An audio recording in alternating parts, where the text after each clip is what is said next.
Welcome back to The Remote Life. My name is Han Talbot, also known as Han Meets World, and today we'll be chatting with Simone Franke. Currently based in Lisbon, Simone, also known as Nina Simone, is a German-born entrepreneur and passionate people builder. She is the founder of Pappus Agency and co-founder of SheSapiens, a global network empowering female founders. In this episode, we talk about the importance of creating safe spaces in business, how cultural nuances impact remote work experiences, and addressing overlooked challenges like burnout and loneliness in the remote work landscape. So grab a coffee, a tea, or something stronger, and let's get started. Welcome to the Remote Life podcast. How are you today? Thank you so much for having me. I'm doing well, enjoying my first coffee of the day. I'm on my second. Okay, I didn't want to say it, but I usually also have 2 in the morning. It's like one is not enough, I need to get pumped. Yeah. Why don't you just dive straight in and tell us about your remote life journey so far? Oh, yeah, that's a really interesting one. So I would say I'm more of a snowmid because I haven't moved much in the last 7 years. I kind of got stuck in Portugal. Before I was living in Italy and Greece.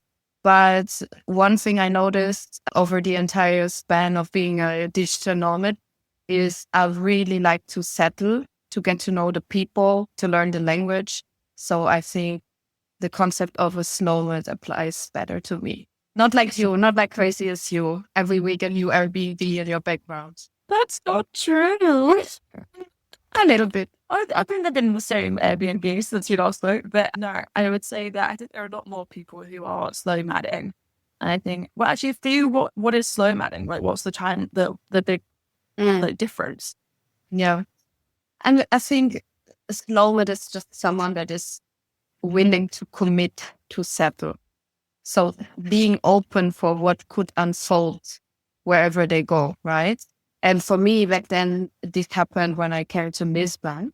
I just came here for traveling to get to know the country. But then I could sense this energy and I just felt like, oh, I have to make roots here because I feel something really exciting is happening. And yeah, it did. Nice, yeah. I just like to clarify also that I think I've literally moved 90 degrees around the table since we last spoke. I'm still in the same Airbnb. I'm taking this a bit personally right now. Well, I mean, that's the beauty, right, of meeting online. You can always switch the angles. But I will say that I think language is a huge part of how a lot of us do like to connect with, I think, destinations. And I think also we don't talk enough about how being able to actually take the time to learn a language, and how much that can transform your experience of a place. 100%. Yeah. I went to this event in Villa in Lisbon a couple of weeks ago. And I think most people did speak English and Portuguese. But it was still so incredible to be in a space where a lot of people were connecting with the community. And it was so many different people from so many different places. And it was really awesome to hear both all these people just coming together with these amazing ideas as well. Yeah. Anyway, getting off track. Tell us more about you and the work that you do. Tell us about SheSapiens. Tell us more. You already spoiled it. Okay, so, I'm a community builder and ecosystem builder. I work as an entrepreneur since 6 years, and I've built several communities across several organizations to have really a look into how can we expand their missions in an impactful and resilient way. And one of the initiatives that back then I started hosting at Impact Hub was a breakfast for women that were starting a business, because I noticed that the journey being a woman in business can be very lonely. So I brought them all together at one table and we just talked about everything, about our fears, about our challenges, about exciting opportunities of things we want to build. And then from this point onwards, I just noticed that there was such a huge demand of women wanting to come together in community and exchange all these topics. And that's how I found my business partner. And we founded SheSapiens. Amazing. And I had the opportunity to actually come to one of your meetups in Sarah back in January, I think it was. Yeah, one of the first ones, yes. A long time ago, it feels like. And I will say it was so refreshing because I feel like to me, I stopped going to a lot of kind of female founder meetups for a while because divide to me was kind of off for a long time. And I have to say that it was really refreshing to actually come and sit in a space with women who were not only talking about their struggles starting a business, but also just how the sort of things that they were dealing with while running a business or while running a remote job. Or it was just so nice to hear people be open and authentic about not even just their struggles, but also like their experiences as well. Of who they are, right? Yeah. In their core, because that's very important. And I'm happy that you say that, because I think that if you are an entrepreneur, like one of the mistakes that people are making is they put you this label of you're an entrepreneur, you want to make money, but they don't see all the other layers that are connected to being an entrepreneur, so that you really have to also embark on this journey of personal development. Like you have to ask yourself like very important questions is like, what do I want from life? Do I want to have a family? Do I want to just run a business? And I think that we often forget to talk about these things, especially when doing business.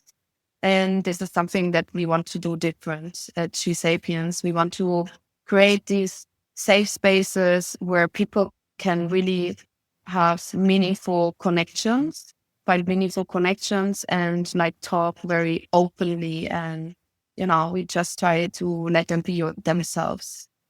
Yeah. Thank you for joining us.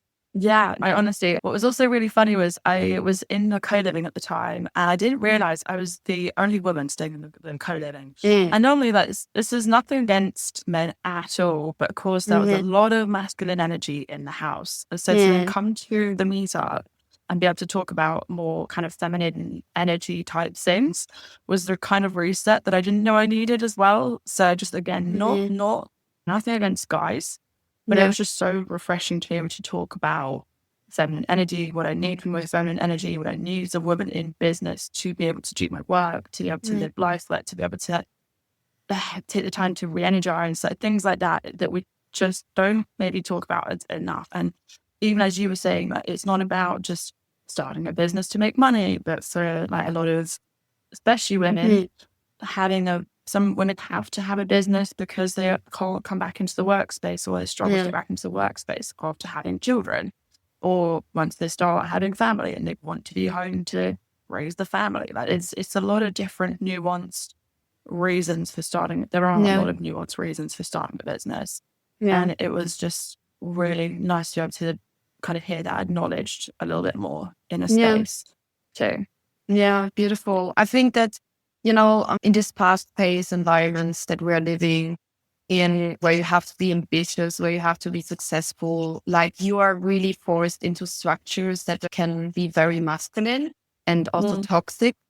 And for us being women, I think it's super important, and I include myself in that, is that we keep the connection to ourselves, that we acknowledge that we are cyclic individuals, that we are emotional, that we do things in a different way very often, right?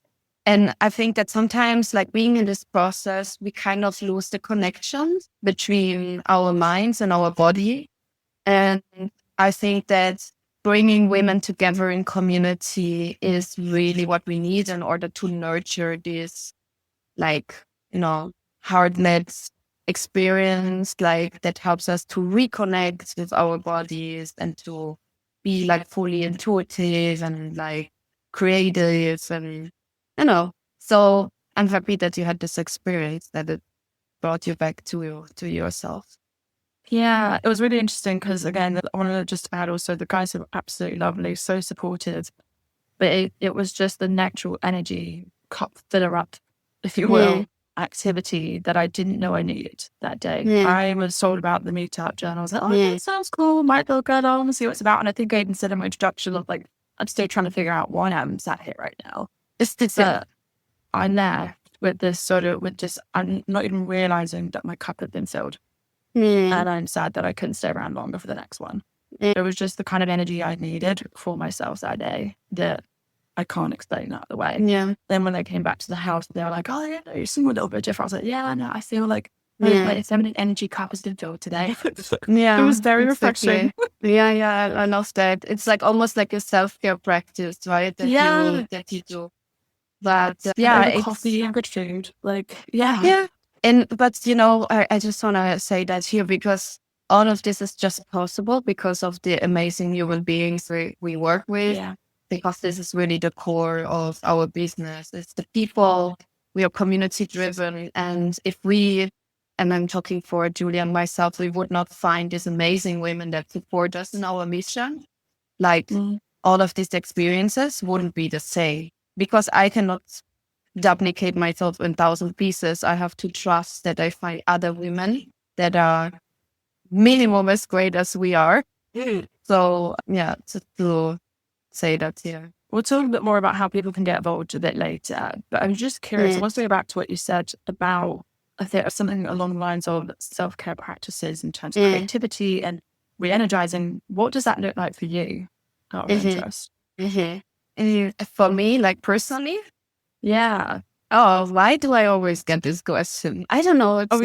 Recently we were hosting this International Women's Day, and my interviewer, he also asked me the same question. And and I won't just repeat myself. So I think I'm having a really hard time to look after myself, because I'm like this manifestor generator. I run like 1,000 projects at the same time.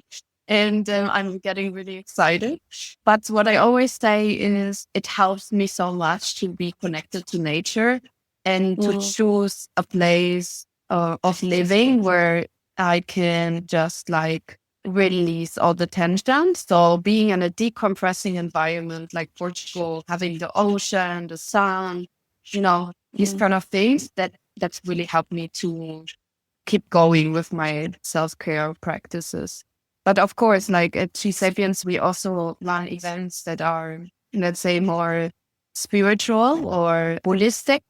And these events also always remind me that it's important, to do other kind of things like yoga or breath work. And so, yeah. No, I agree. That for me was what such a big draw for Eris there. I was being able to walk to 5 minutes and we stood by the ocean. And that was just what you needed, was just 2 seconds to just breathe and ocean air and get back to the desk again. But it is about conscious choices. I truly believe not everyone has to live next to the ocean. You can be in Mexico City or London. It is about how you choose to organize your day. Are you jumping from one Uber to the next? Or are you taking the time to just like walk 10 minutes through the next park and just like surrender a bit? And these are the conscious choices that you can take on a daily basis. Very true. Very true. You described a couple things already, but how would you say that SheSapiens does things differently for members and attendees of the events? Yeah, so I think we're pretty unique. Of course, starting with that, I really feel that we genuinely want to help and empower women, that we do not see entrepreneurship as this one-way path and closed concept of you have to make 6 or 7 figures, otherwise you're not successful. We really try to have a holistic concept of entrepreneurship and of women different ways on how they can actually build their business, how they can fund their business. And then in the end of the day, events is one part of our business, but we have an entire online ecosystem where we bring all of these women that join us in different countries and different cities together. So the intercultural aspect of our network, I think, is super important, that we all get together and sit on one table, that we all get together and learn about important topics in business online. And this is what really, I think, removes the barriers, and where we get together as women and we have these healing experiences, because we notice that it doesn't matter where you grew up. It doesn't matter in which kind of cultural context you're doing business. In the end of the day, we have the same struggles, the same opportunities, and we can support each other. Well, that's the magic, I would say. Yeah, that's awesome. And would you say that it's almost like a safe space also for people? Yeah, definitely. I would say that's one of the best words to describe it. It is a safe space. It's where everyone, regardless of where they are in their journey, can get together and they're supported and they're celebrated for their wins. But at the same time, you are also always welcome to just start crying and like, fill your cup of tea. So yes, it is 100% a safe space, and whatever happens in our meeting stays with us. And it's funny, I hadn't really thought about safe spaces in a little while. And then coming to your meetup in Arizona, I was then honestly reminded of why safe spaces are still needed. So a place where people, maybe if you've not heard the term before, just somewhere where people can come with and actually feel like, as you also mentioned, their authentic selves. What happens in the room stays in the room. It's a space where people can just sort of open up and talk about what it is that they are dealing with. And it feels like something that sort of went away for a little bit and then sort of made a comeback again. Why would you say they're still relevant? I mean, safe spaces always have been relevant, and I think they are more relevant than ever before, because for us women, like let's say a lot of us have this good girl complex that since we're born, we're like forced to behave in a certain way or to pursue a certain path. And this can feel like very pressuring, and for us to create these environments where we can just show up for who we really are, I think is really important so that we can find our own center again, and that we are, like being reminded that we're just humans, basically. And then as a result, build businesses that are also diverse. Yeah, exactly. It's embracing your identity or your own identity too, I would say. Exactly. I think that's one of the biggest mistakes that people do, that when they're building a business in the very beginning, it is like super purpose driven because they started from like a place of passion. But then when they're actually building the business and they want to optimize different things, they start looking around and they start thinking, oh, what can I do in order to be as successful as this person? And they start copying things that do not really serve themselves. So in the end, they're getting frustrated and they are never as successful as they really could be when they would have just followed their authentic, unique path. Not to say that everybody should follow this one person necessarily, but is there or are there any people that you would recommend that people go maybe watch or follow or read about that can help unlock that authentic business owner? Because I feel like there are maybe some people that are helpful, or they were for you that you thought, that's great. I truly believe in the end of the day, the only person that can help you is yourself. That's why it's so important to really reconnect with yourself and, to do the internal work. And then I also think that when we're talking now about mentorship, I think people do not have to look like that far. I mean, what kind of benefit is it if you're admiring Tony Robbins? I mean, Tony Robbins is not available, right? For most of the people. So I think like really intentionally choose people in your environment that you see that have accomplished something that you would like to accomplish. And then just listen to their advice. And I think that's more how you take it with a pinch of salt. Yeah. See it, but take it with a pinch of salt. Yeah. But I've been asked a couple of times by people, I think they're getting a business coach or a mentor, but how do I pick one? And I'm going, well, unless you want to be the next Tony Robbins or whoever, technically you don't necessarily need a mentor or a business coach to make your business happen. Because I find that it's helpful to read a lot of things or watch a lot of things, but ultimately, as you said, it's your business and you've got to take what applies to you and your circumstances. And again, like how you operate as a person, not even just as a business person, but as a person. Because I know a lot of the kind of earlier hustle style ways of working would not have worked for me. I would have burned out and I did burn out. So yeah, that's an important topic that you open here now. burnout. Cool.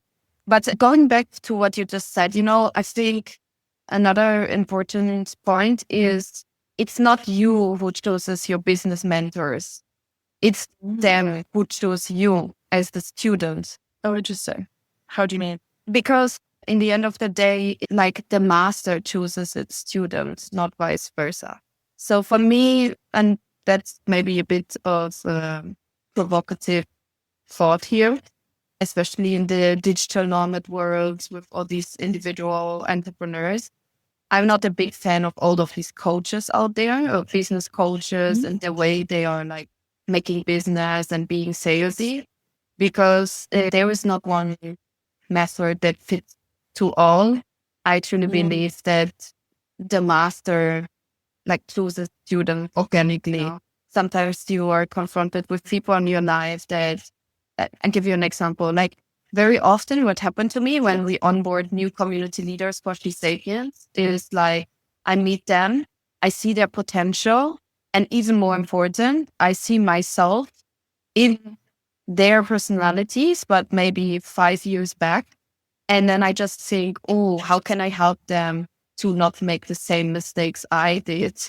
And then I'm kind of like adopting them. And this is how they become like very close to me. And I really can develop this intrinsic motivation of like really bring them to a place where they could be. That's true. The couple of times I have sought out mentorship, it's normally been in a context of, unless you've got a problem you want me to help fix, you don't need mentorship. That's also the approach I've had from people, which is like, okay, that's confronting, but okay, cool. Yeah, that's true. Yeah. So I feel like we've covered so many ways and interesting conversations, like topics, mentorship, safe spaces, like the community, everything.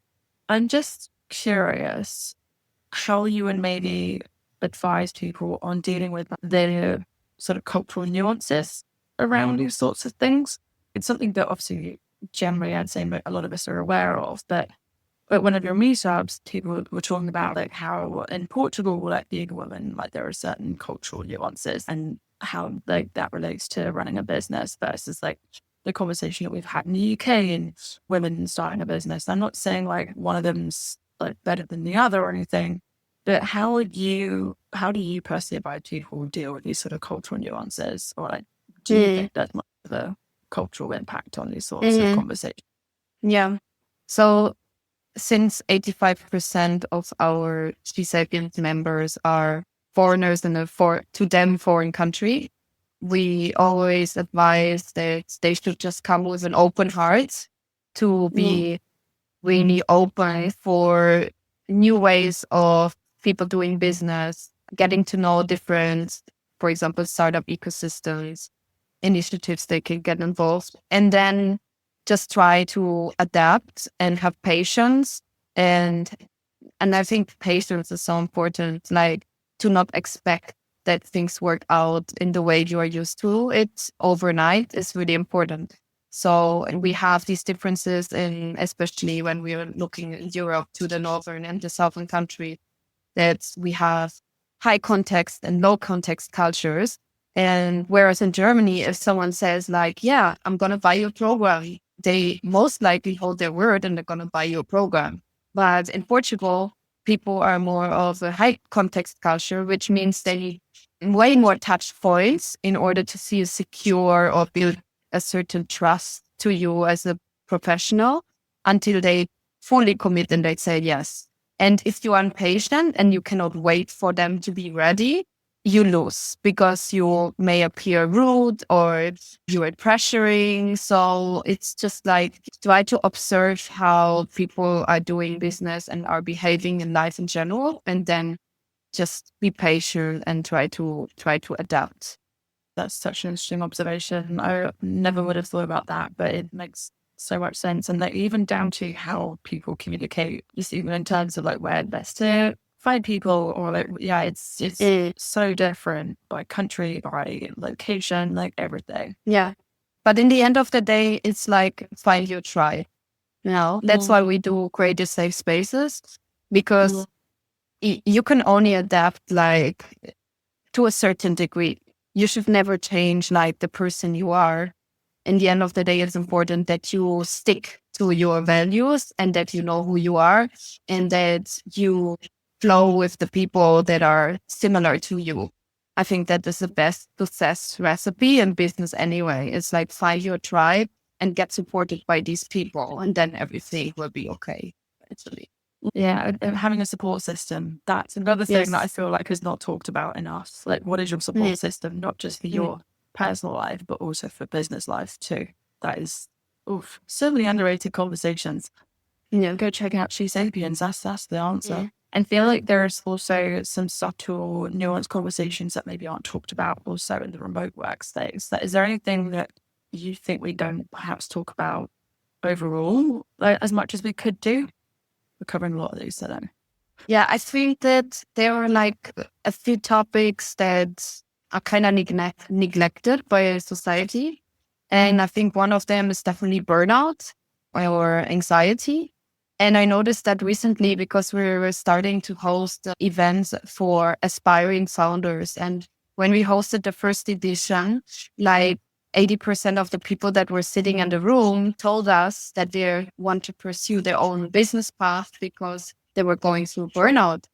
And so I thought, okay, for the second edition, let's look for someone that is an expert in burnout and that can help us or give an inspiring talk. And I was looking in all these networks and I couldn't find any professional that can provide like proper guidance or anything. And I just noticed like, wow, these topics like burnout and stuff are still so invisible.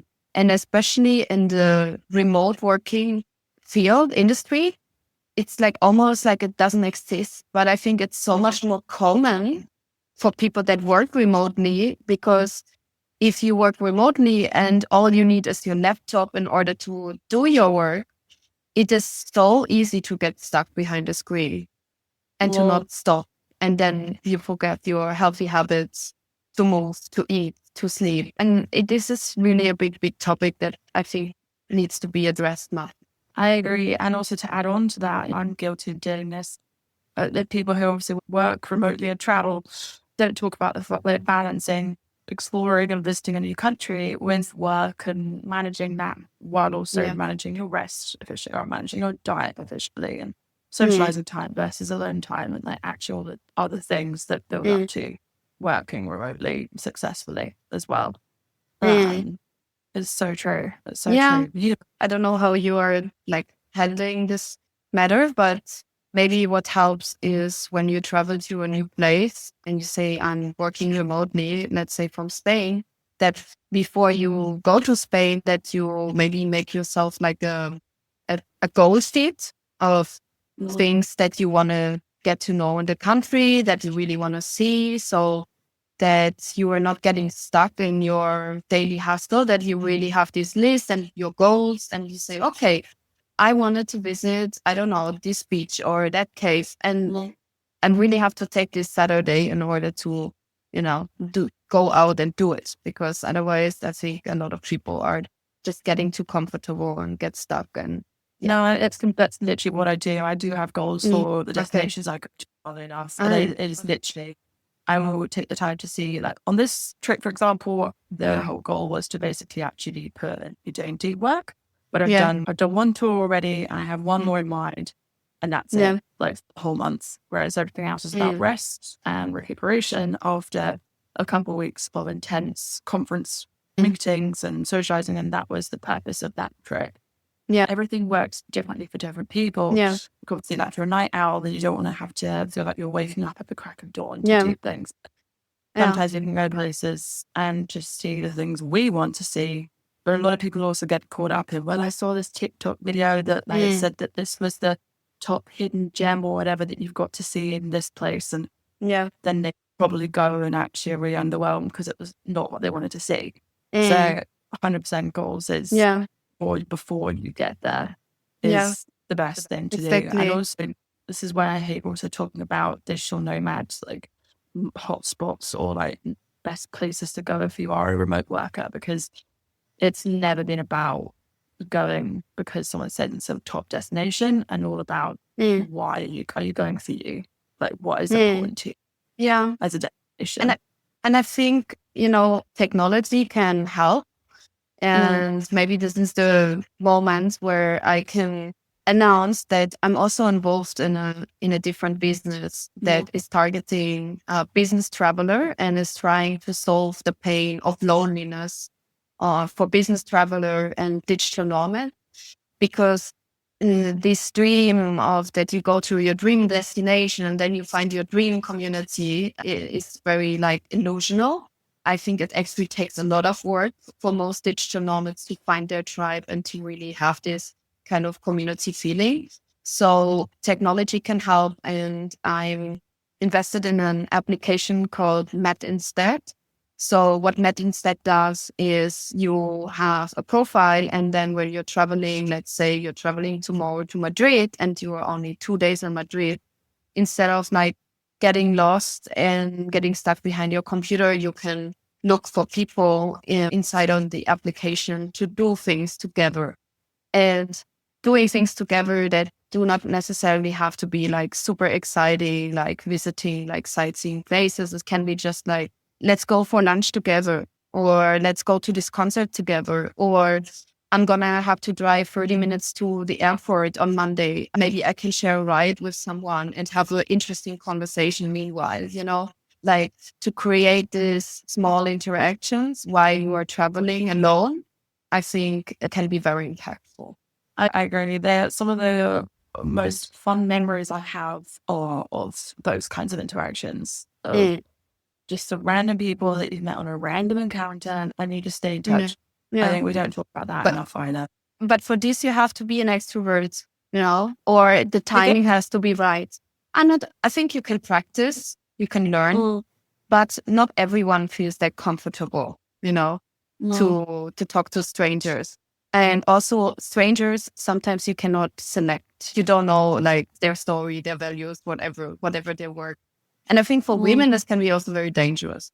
So I rather trust like an application where I can see the profile of the person, like what they work on, that their profile is like verified and so on and so forth, than like talking to a random dude at the airport and then sharing a cab and noticing that I just, brought myself into a very dangerous situation. So no, I do agree. I think these kinds of things are, particularly for women, but obviously for everybody, are more and more beneficial. So I'm intrigued and excited to go check out that app myself. Just out of interest, talking about loneliness, especially as a woman, how do you overcome that for yourself? I'll be honest, I do not feel lonely a lot of times. I think when I feel lonely, then this is my own responsibility that I feel lonely. Because when I feel lonely, what happens is that I don't do the work to actually express myself and communicate and bond with others. So it's like almost I'm being lonely because I decide to be lonely. Does it make sense? I agree. For me, the very rare occasions I have felt lonely, it's because something's not being answered in myself. Exactly. Thank you. And that's why there is this difference between loneliness and solitude. And a lot of people don't understand the difference. It's like you can be in a good place being with yourself, but only if you have solved like your inner struggles and reflections. And then you just like, you know what? I'm going to do this for myself. I'm going to go surfing alone. I'm going to go and decide on by myself. And I'm just enjoying myself. But the moment you're not enjoying yourself, you probably are lonely. So you skip on the app, in all the places. Okay, I could honestly keep talking about this for days. So I think we'd better just wrap things up at this point and maybe save like more of this for another episode. Yeah. Just wrapping up, what would you say that your vision for SheSapiens is moving forward, and how can people get involved? Yeah, so our vision is that we are expanding ideally globally, that we find amazing community leaders in many different countries and cities wherever our support and safe spaces are needed. So I really encourage every woman that feels like they're a community builder or that they are an entrepreneur that is passionate about the topic of bringing women together. I encourage them to reach out to us, to apply to be a community leader and host these type of events for themselves, because it can bring so much joy and benefits to your private and professional life. And ideally, what we're building with SheSapiens is not just a huge network of events. It is international, educational, online platform where we can all come together from different cultures with diverse businesses, and where we can very intentionally shape the future of entrepreneurship. And that's what I'm looking for. That's really exciting. I'm excited for you guys. I'm excited to follow the journey. Yeah, really, really intrigued. So last question, fill in the blank. Home is where? Home is where you can be yourself, whatever this yourself is in that certain time and space. Love it, love it, love it, love it. Yeah. You're a flower, you're a flower. You need to find the right soil in order to be able to bloom. Yeah. Beautiful. Oh, stick that on a bumper sticker. Oof. Well, thank you so much. We'll end on that amazing note. But thank you so much for being on the Remote Life podcast. And yeah, go check out SheSapiens. Yes. Thank you for having me. Thank you so much for listening to this episode of The Remote Life. And thank you, Simone, for taking the time to speak with us. You can find links to her profiles below. Thank you so much again for listening, and we can't wait to remote work with you again soon.